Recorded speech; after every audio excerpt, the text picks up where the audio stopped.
మీ కుటుంబ శాంతి, ఆరోగ్యం, ఆర్థిక అభివృద్ధి కోసం రుద్రాక్ష మహాపూజలో తప్పక పాల్గొనండి. ఇప్పుడే నమోదు చేసుకోండి. నమస్కారం. నేను రమారావి. ఈ రోజుల్లో ఒక పెద్ద సమస్య ఉందండి. మనం దేన్ని హ్యాండిల్ చేయలేకపోతూ ఉంటాం. ఏదైనా చిన్న ప్రాబ్లం రాగానే మనకి గుండెలు దడదడలాడిపోతాయి, కాళ్ళు వణికిపోతాయి, నోరు ఆరిపోతుంది. ఏం మాట్లాడినా ఏడుపు వచ్చేస్తూ ఉంటుంది. ఎక్కడికైనా పారిపోదామనిపిస్తుంది. ఏం చేయాలో తెలీదు. కోవిడ్ తర్వాత ఈ ప్రాబ్లం బాగా ఎక్కువైందని వింటున్నాం. చాలామంది చెప్తున్నారు. అదే కాకుండా పోస్ట్ పార్టం అంటే డెలివరీల తర్వాత కూడా, లేదా ఏదైనా ఆపరేషన్ అయిన తర్వాత, డెలివరీస్ తర్వాత ఆపరేషన్ తర్వాత అక్కడి నుంచి ఏదైనా పెద్ద ప్రమాదానికి లోనయ్యి కోలుకున్నాం అనుకోండి, దాని తర్వాత కూడా ఏదో కొంప మునిగిపోతుంది అనుకుంటాం, తర్వాత మెల్లిగా కోలుకుంటాం. కానీ అలాంటప్పుడు ఏంటంటే ఈ భయాలు మొదలవుతాయి ఏదో ఒక విషయం పట్ల. అదొకటి. అక్కడి నుంచి ఏ చిన్న ప్రాబ్లం వచ్చినా దాన్ని హ్యాండిల్ చేయలేము. ఏదొచ్చినా సరే టెన్షన్గా ఉంటుంది. తర్వాత ఏదో కోపపై పనిలో పడినా కూడా ఆ జరిగిపోయిన విషయం మనల్ని కలత పెడుతూనే ఉంటుంది. ఇలాంటి స్ట్రెస్ని హ్యాండిల్ చేయలేకపోతున్నామా అనేది మొదట ఆలోచించండి. మనకి కాళ్ళు వణకటము, ఏం చేయాలో తెలియపోవటము, వీటితోటి కొంతమంది ఏం చేస్తారంటే పిచ్చి పిచ్చిగా దేవాలయాలకి పరిగెడతారు. నేను కూడా ఉన్నానండి అందులో. నాకు కూడా స్ట్రెస్ వస్తే నేను గుళ్ళోకి వెళ్ళిపోవాలనుకుంటా. దేవాలయాలకు వెళ్ళిపోతాం. ఏదో దేవుడివి అవి ఇవి ఇవి అవి అవి ఎన్నో రకాల పూజలు పెట్టేసుకుంటాం. ఆ పూజ చేద్దాం, ఈ పూజ చేద్దాం, ఆ గుళ్ళోకి వెళ్దాం, ఆ ఊరు వెళ్దాం, ఈ ఊరు వెళ్దాం, ఈ తీర్థం, ఆ క్షేత్రం, గురుగారు చెప్పారు ఫలానా అరుణాచల్ ప్రదక్షిణ చేస్తే తీరిపోతుందని నెల నెల అరుణాచలం వెళ్ళిపోయే వాళ్ళు కూడా కనపడతారు మనకి. ఇవి కాకుండా ఇదొక సమస్య. దీంతో పాటు ఇంకా ఏం చేస్తామంటే ఈ స్ట్రెస్ని, వచ్చిన ప్రాబ్లమ్ని హ్యాండిల్ చేయలేకపోవడంతో ఇంట్లో వాళ్ళతోటి పోట్లాటలు, అది భర్తతోటో, అత్తగారితోటో, పిల్లలతోటో, ఎవరో ఒకరితోటి పోట్లాడేసేయటం, అరిచి కేకలు పెట్టడము, వస్తువులు పగలగొట్టేయటము, చేతిలోనో విసిరేయటం, స్ట్రెస్ని హ్యాండిల్ చేయలేక. ఎవరు చేస్తారండి అంటే బోళంతమంది ఉన్నారండి చేసేవాళ్ళు. మనం చేయం అంతే. ఎవరో కొంతమంది ఉంటారు స్ట్రెస్ హ్యాండిల్ చేయలేక ఈ పని చేస్తారు. ఇంకా కొంతమంది తెగ తినేస్తారు. స్ట్రెస్ ఈటింగ్ అంటున్నారు. ఈ మధ్య నా దగ్గర ఒక కేసు కూడా వచ్చింది. స్ట్రెస్ తోటి విపరీతంగా నిద్రపోతారట ఆవిడ, పడుకునే ఉంటారట. నిద్ర పట్టకపోతే ఓ ట్యాబ్లెట్ ఏదైనా వేసేసుకుంటున్నారు నిద్ర కోసం. అన్ని సమస్యలేనండి ఇవి. మనం సమస్య నుంచి పారిపోకూడదు. సాల్వ్ చేయలేని సమస్యలు ఉంటాయి, తప్పకుండా ఉన్నాయి. కొన్ని ఉంటాయి, అన్నీ కాదు. కొన్నిటికి కాలమే సమాధానం చెప్తుంది. కొన్నిటిని మనమే సార్ట్అవుట్ చేయగలుగుతాం. కొన్నిటిని ఇతరుల సహాయంతో సార్ట్అవుట్ చేసుకుంటాం. ఎవరో ఒకళ్ళు దొరుకుతారండి. నమ్మకం మీద ఉండాలి. సాల్వ్ చేయలేని ఏ సమస్య లోకంలో లేదు. మన వాళ్ళు చెప్తారు శతకోటి దరిద్రాలకి అనంతకోటి ఉపాయాలని. ఏదో ఒక ఉపాయం దొరుకుతుంది. అంతవరకు మీరు నిద్దాగా దాని మీద ఉండాలిగా, దాని మీద నిలబడాలి. భయం లేకుండా మన జీవితంలో భయం ఉంటుంది ఎంతో కొంత. దాన్ని జయించి మనం తతిమా పని చేయాలి. ఏదో ఒక దాంట్లోకి పడిపోకూడదు. మనం అందులో ఊబిలో కూరుకుపోయిన వాళ్ళలాగా చేయకూడదు. ఊబిలో పడినా కూడా బయటకు వచ్చేందుకు మార్గం కనపడుతుంది. బయటికి రావాలన్న ధోరణి ఉండాలి ముందు మనకి. ప్రధానమైనది అది. ఈ బయటపడే మార్గాలు అన్వేషించండి ఎప్పుడు కూడా. మొదట మీరు ఏదైనా సమస్యని ఎదుర్కోగానే మీ కాళ్ళు వణికిపోతున్నాయి, నోరు ఆరిపోతుంది అంటే మొదట మంచినీళ్ళు తాగటం అలవాటు చేసుకోండి. ఫస్ట్ మంచినీళ్ళు తాగండి. తీయగా ఏదైనా తినండి. కూల్గా ఆలోచించండి. ఎవరితోటైనా షేర్ చేయండి. ఎవరితో షేర్ చేయలేకపోతే మీరే కాగితం మీద పాయింట్ వైజ్గా రాసుకోండి. ఎక్కడో చోట ఒక లూప్ హోల్ దొరికి అది సార్ట్అవుట్ అవుతుంది వెళ్ళిగా. దేవుడి దగ్గర కూర్చుని ఓపెన్గా చెప్పుకోండి, నాకు ఈ పరిస్థితి ఉంది, నాకు ఇలా వచ్చింది, అలా వచ్చింది అని. జనరల్గా మనకు వచ్చే ప్రాబ్లమ్స్ అన్నీ మన చుట్టూతో ఉన్న సమాజంతో ముడిపడి ఉంటాయండి. ఈ సమాజంలో మంచి ఉంటుంది, చెడు ఉంటుంది. వీటిని కూడా మనం హ్యాండిల్ చేయలేకపోతాం. ఇప్పుడు మనం ఏమీ చేయలేని దానికి వగచేం ప్రయోజనము? ఏదో కాస్త బాధపడతామనుకోండి, కానీ బాధపడుకుంటూ ఉంటూనేమో అలాగే ఉంటామంటే, జబ్బులు తెచ్చుకుంటామంటే ఎట్లా? దీనివల్ల ఏమవుతుందంటే ఇవాళ రేపు కౌన్సిలర్లకి, సైక్రియాటిస్టు, సైకాలజిస్టులకి పని పెరిగిపోయిందండి. వాళ్ళు కూడా ఒత్తిడిని హ్యాండిల్ చేయలేకపోతున్నారు. వాళ్ళ వల్ల కూడా కావటల్లా. ఎందుకంటే మీరు ఏ చిన్న స్ట్రెస్ని హ్యాండిల్ చేయలేక, సహజమైనవి లోక సహజంగా పిల్లలతో వచ్చేవి, పెద్దవాళ్ళతో వచ్చేది, ఫ్యామిలీస్లో వచ్చేది, కుటుంబాల్లో భార్యాభర్తల దాంపత్యంలో వచ్చేవి, వర్క్ ప్లేసుల్లో వచ్చేవి, ఇవి మీరు ఓపికగా, ధైర్యంగా, నిజాయితీగా నిలబడితే సార్ట్అవుట్ చేయగలుగుతారు. దీనికి ఎంతసేపు ఎవరో ఒకళ్ళ సహాయం కావాల్సిందేనని అనుకోవద్దు. సహాయం తీసుకోవాలి తప్పకుండా. ఎంత మన వల్ల కానప్పుడు. మనం దీనికి ఏం చేస్తున్నాం, మన చుట్టూ క్లోజ్ సర్కిల్ ఉంటుంది చూడండి, బాగా దగ్గర వాళ్ళు. ఈ సమస్య ఆడవాళ్ళది అనుకోండి, వాళ్ళ భర్తలు, అత్తగారులు, మామగారులు, ఆడపడుచులు, మరుదులు, క్లోజ్ ఫ్యామిలీ.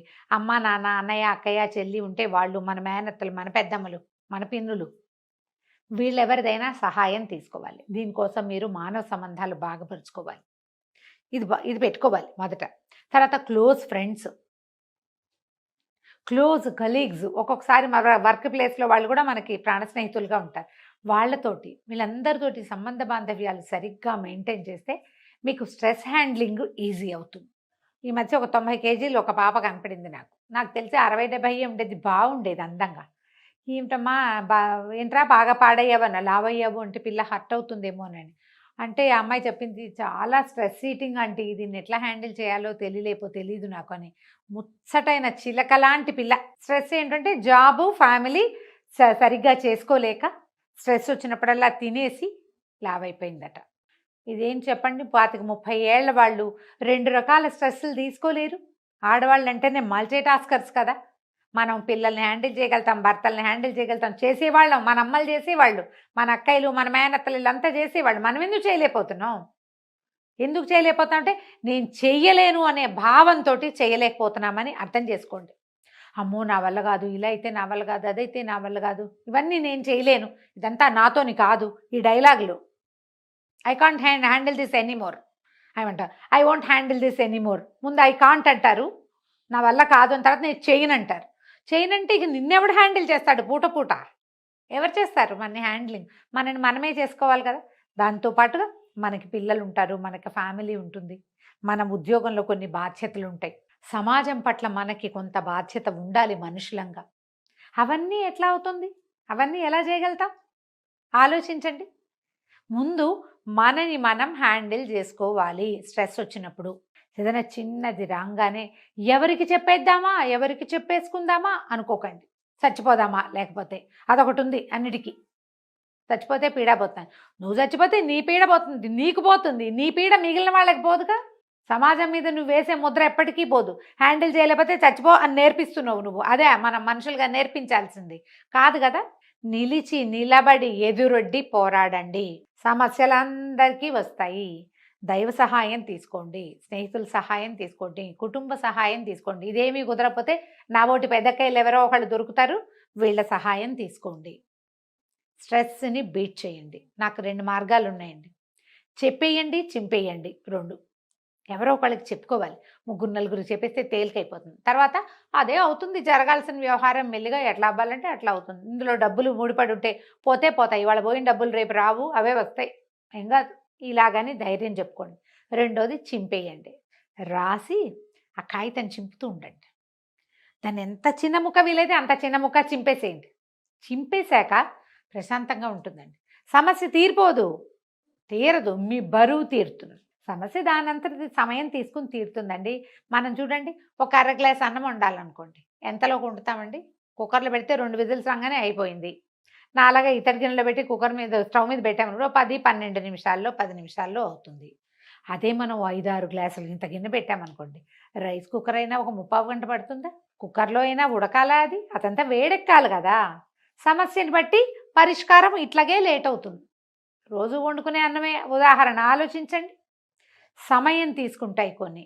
వాటితోటి స్ట్రెస్ అవుట్ అయిపోకుండా, బర్న్అవుట్ అయిపోకుండా, వాటితో వేగిపోయి విసిగి వేసారిపోయి ఏమిటేమిటో చేసేయకుండా మీరు కాస్త ఓపికగా, ధైర్యంగా, చిన్న ప్రాణాయామంతో కాస్త బాగా గాలి 10 సార్లు లోపలికి గాలి తీసుకుంటే తగ్గిపోతుంది.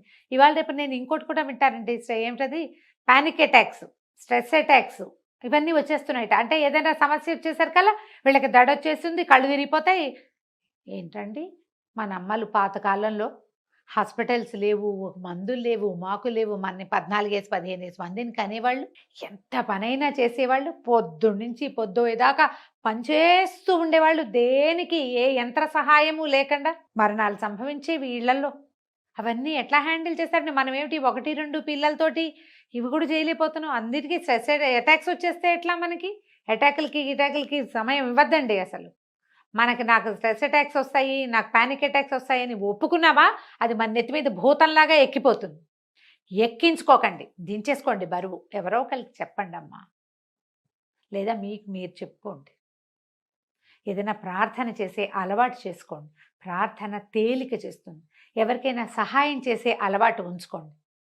ప్రార్థన, సహాయాలు ఇవి 2 మిమ్మల్ని ఇలాంటి టైమ్స్‌లో, అంటే ఈ స్ట్రెస్ వచ్చిన సమయంలో ఆదుకుంటాయి. ఆలోచించండి, స్ట్రెస్‌కి దొరికిపోకండి. ఆలోచిస్తారు కదా? నమస్కారం.